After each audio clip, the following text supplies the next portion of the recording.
Olá, caríssimos colegas, caríssimos amigos do nosso canal OAB Batendo na Porta. Hoje vamos testar mais uma vez os nossos conhecimentos em mais uma questãozinha da prova da OAB, que caiu lá em 2018.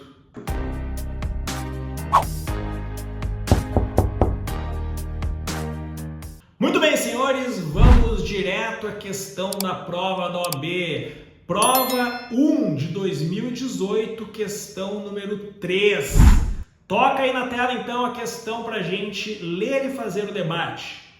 Ramiro, auxiliar de serviços gerais, trabalhou para a Sociedade Empresária Bom Tempo S.A. de 17/12/2017 a 25/2/2018. Cumpria a jornada das 8 horas às 17 horas, de segunda a sexta-feira, e aos sábados, de 8 horas às 12 horas. De segunda a sexta-feira deveria ter intervalo de 1 hora, mas em razão do volume de trabalho, só conseguia desfrutar de 40 minutos. Tendo Ramiro procurado você como advogado, considerando os exatos termos da legislação trabalhista em vigor, responda aos itens a seguir. Letra A. O que você deverá pleitear em sede de reclamação trabalhista quanto ao intervalo? Justifique. Letra B. Qual é a natureza jurídica do pagamento do intervalo suprimido de Ramiro? Justifique. Essa valia 0,65. Volta aqui para mim, então. Vamos discutir aqui essa questão, que é uma questão muito simples, né, senhores? É uma questão sobre duração do contrato de trabalho, né? Duração daquela jornada de trabalho, diz ali os dias que ele trabalhava, os horários que ele trabalhava, e dizia ali no problema que ele só desfrutava, né, de 40 minutos de intervalo, quando deveria ser de 1 hora. O próprio problema fala que deveria ser de 1 hora o intervalo. Então fica muito óbvio aqui, então, para vocês verem como tem questões extremamente fáceis também na segunda fase da prova da OAB. É muito óbvia essa questão aqui, é evidente que ele vai estar pedindo ali os valores que foram descontados, os minutos que foram descontados, que ele não trabalhou, né? Só que nós temos aqui alguma modificação aí da reforma trabalhista. A reforma foi de 2017 e a questão de 2018. Então, como o artigo 71 ele acabou sendo alterado com a reforma trabalhista, a banca resolveu, o banco examinador resolveu, vamos pegar os caras que já decoraram lá aquela regra anterior e agora a regra foi alterada. Então vamos responder aqui a primeira questão. O que você deverá pleitear em sede de reclamação trabalhista quanto ao intervalo? Justifique. Então vamos lá para a regrinha depois, pós-reforma trabalhista, né, do artigo 71, parágrafo 4º. Primeiro, o artigo 71 caput. O que diz o caput? Em qualquer trabalho contínuo cuja duração exceda de 6 horas, é obrigatória a concessão de um intervalo para repouso ou alimentação, o qual será no mínimo de 1 hora e, salvo acordo escrito ou contrato coletivo em contrário, não poderá exceder a 2 horas. Então o problema diz, era para ser 1 hora, só que ele usava apenas 40 minutos. Ou seja, ficou faltando 20 minutos. Deixando claro que nós temos 2 tipos de intervalo, né, clássicos, o intervalo intrajornada e o intervalo interjornadas.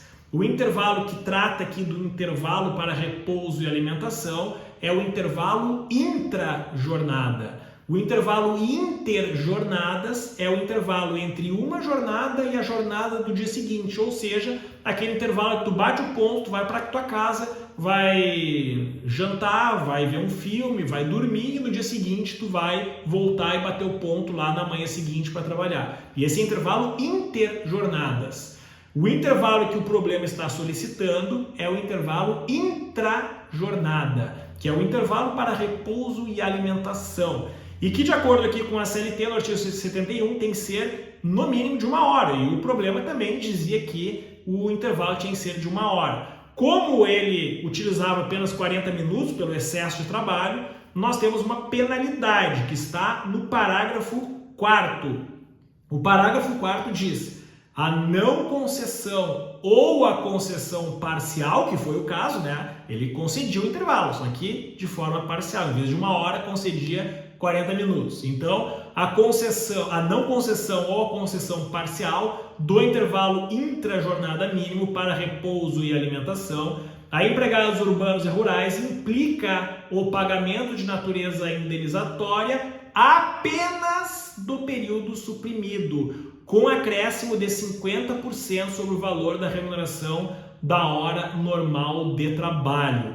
Então, nós temos aqui que a indenização que será dada ao empregado será apenas de forma indenizatória do período que foi suprimido. Ou seja, se ele tinha 1 hora para intervalo e ele apenas gozava de intervalo 40 minutos, ficou suprimido 20 minutos. Então é isso que nós vamos pedir. Nós vamos pedir então o não pagamento aí desses intervalos de 20 minutos com o acréscimo de 50% então sobre a remuneração da hora normal de trabalho. É isso que nós vamos pedir aqui na letra A da nossa questão número 3 da primeira prova de 2018.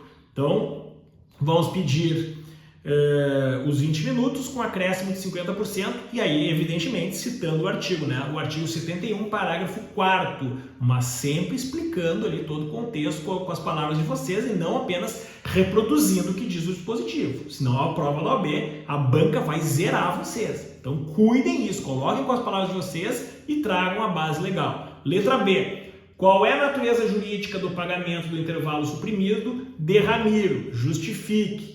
Então, senhores, se a gente for dar uma olhadinha lá no 71, parágrafo 4º, repara comigo novamente a leitura. A não concessão ou a concessão parcial, que foi o caso, do intervalo entre a jornada mínimo para repouso e alimentação a empregados urbanos e rurais implica o pagamento, vírgula, olha só, pagamento de natureza indenizatória. É isso que nós vamos colocar. Então, a pergunta é, qual é a natureza jurídica do pagamento do intervalo suprimido de Ramiro? Nós temos que botar que a natureza jurídica é indenizatória com fundamento no artigo 71, parágrafo 4º da CLT. O mesmo dispositivo responde às duas questões. Por que interessa saber se é indenizatório ou se é outra coisa? Porque o indenizatório ele não repercute no teu contrato de trabalho, ele não gera impacto, não gera reflexos. Quando nós tivermos um pagamento que ele seja de natureza salarial, ele vai repercutir, vai gerar impacto em 13º, em FGTS, em férias, rescisão, etc, etc. Só que aqui a natureza é indenizatória. Indenizatória não gera qualquer impacto. Tu vai ganhar um valor, aquele que está dito ali no 71, parágrafo 4º, mas fica nisso, não gera impacto nas demais verbas. Ok, senhores? Qualquer dúvida, pergunte nos comentários que o mais breve possível será respondido. Um grande abraço e até a próxima.